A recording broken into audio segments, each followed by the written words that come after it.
নমস্কার সুপ্রিয় দর্শক, ফুলুস গার্ডেনে আপনাদের সকলকে স্বাগত জানাই। আমি চলে এসেছি আরেকটি নতুন ভিডিও নিয়ে।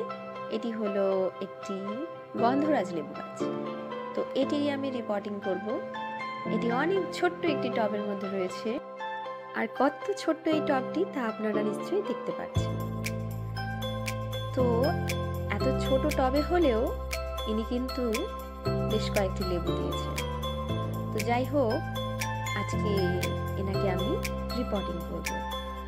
তো এখানে রয়েছে প্রস্তুত করা মাটি, আর এই যে টব, আর এটা ভাঙা টবের অংশ, এগুলো দিয়ে দেব। চলুন এবার শুরু করা যাক। তো এই গাছটি আমি নিজের হাতে চারা তৈরি করেছিলাম। খুব সুন্দর একটি লেবু, গন্ধরাজ লেবু।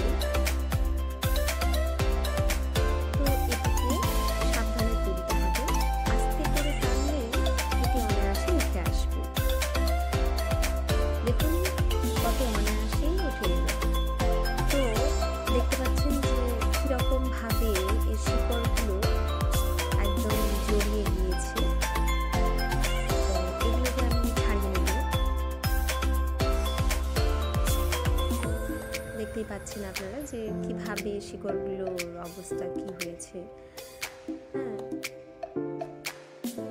তো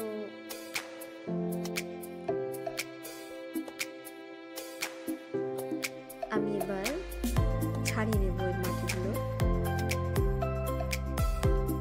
দেখবেন শিকড়গুলো যেন কাটা না পায়।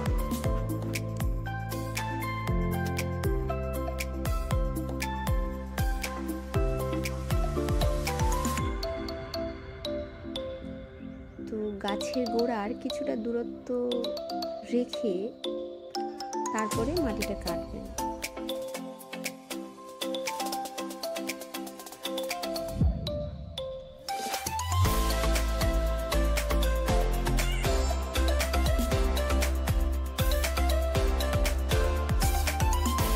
চারদিক দিয়ে মাটিগুলো এভাবে ছাড়িয়ে নেবেন।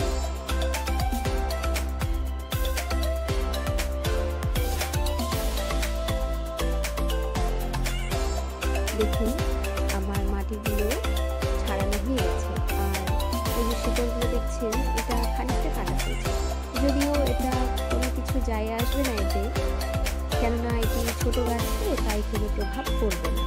কিন্তু তবুও আপনারা চেষ্টা করবেন যেন কোনো রকম শিকড় কাটা না হয়। আর এই যে নিচের শিকড়গুলো দেখতে পাচ্ছেন, এগুলোকে আমি ছাড়িয়ে নেব এবং একটু করে ভেঙে দেব, কেননা সমান যেন হয় সেজন্য। তো এবার আমার সম্পূর্ণভাবে তৈরি হয়ে গেছে, প্রস্তুত হয়ে গেছে। তো এটাকে আমি মাটিতে টবে বসিয়ে দেবো এবার। আর উপরের অংশটাও আমি কিছুটা করে কেটে দেব।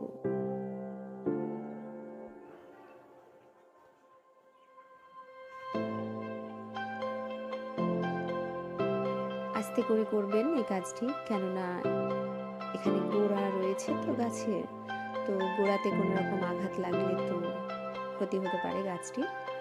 তাই এবার হয়ে গেছে। তো আমি এটাকে এক সাইডে রেখে দেব।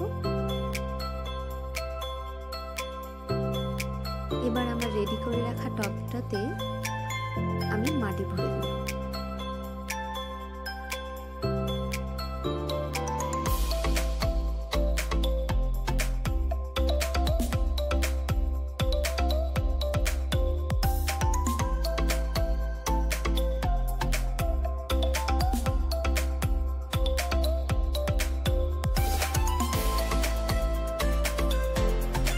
এবার আমি গাছটিকে বসিয়ে দেব, ঠিক মাঝ বরাবর বসিয়ে দিতে হবে। তারপরে আবারও মাটি দিয়ে দেব।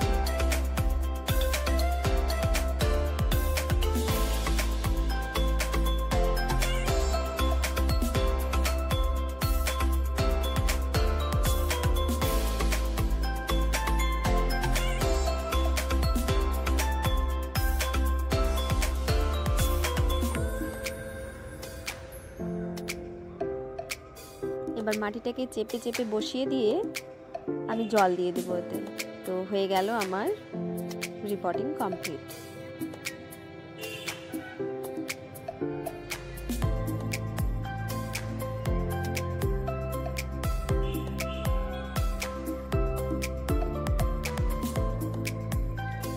আমার ভিডিওটি যদি ভালো লেগে থাকে তবে লাইক, শেয়ার, সাবস্ক্রাইব করে দেবেন।